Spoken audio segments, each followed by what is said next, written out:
Wapendwa taifa la Mungu, tumsifu Yesu Kristo. Karibu kwenye tafakari yetu ya kila siku, Jumanne kati ya juma la 34 la mwaka C wa kanisa.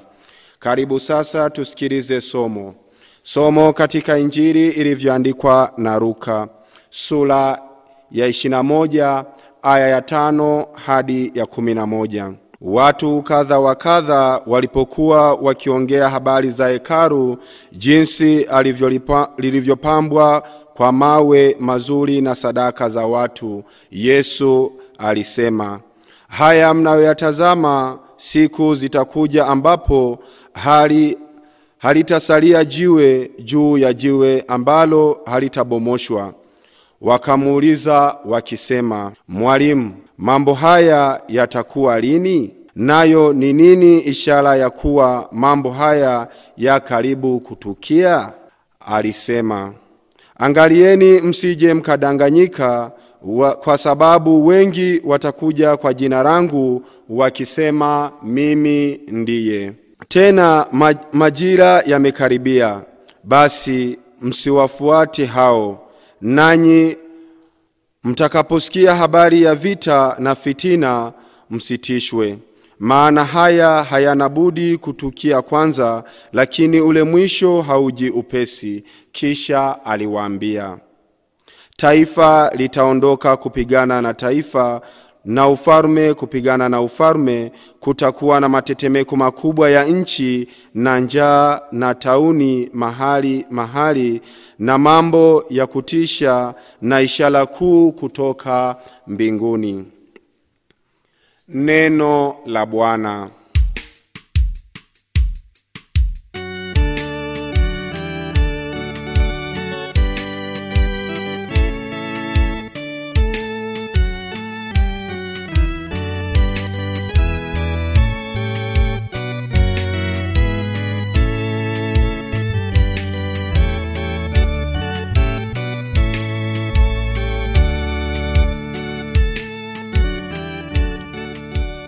Ndugu zangu taifa la Mungu, dhamira kuu katika Injili ya leo inahusu mwisho wa dunia.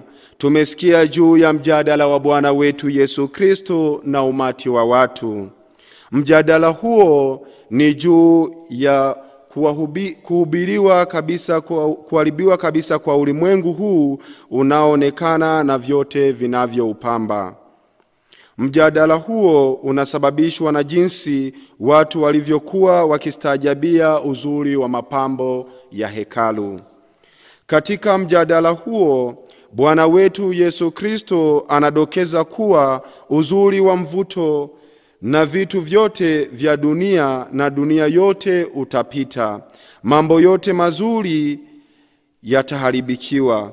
Katika mjadala huo, watu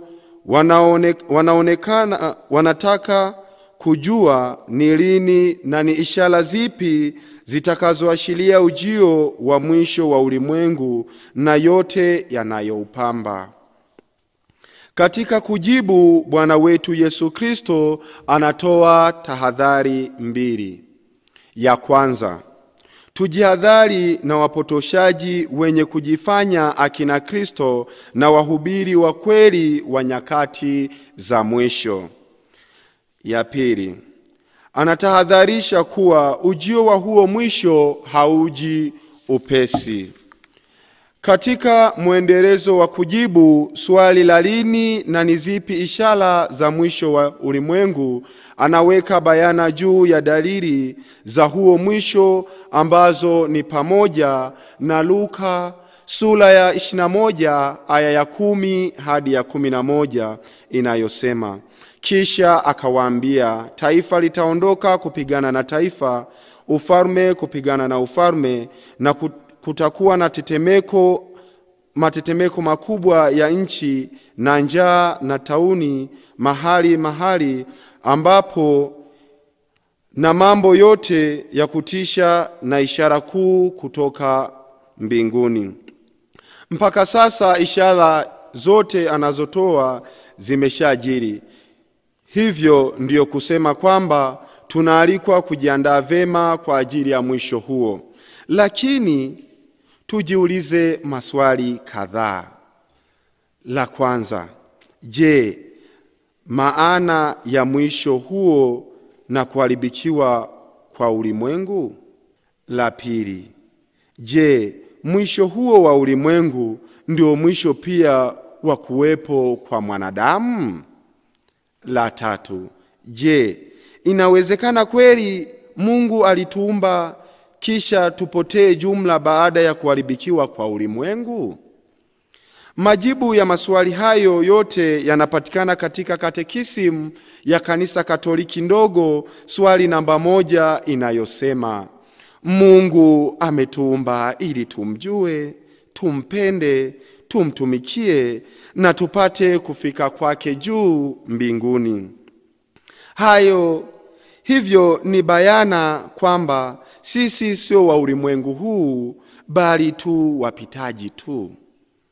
Kwani kwetu ni mbinguni alipo Baba yetu.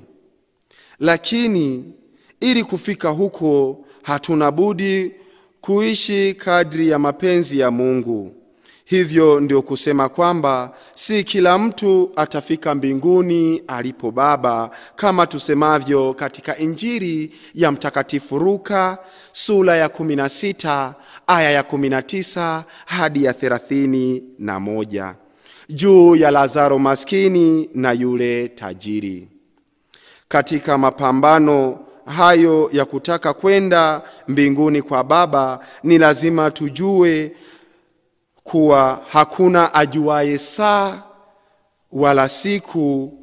Tunakumbushwa na Injili ya Mtakatifu Mathayo sura ya 24 aya ya 36 hadi 44.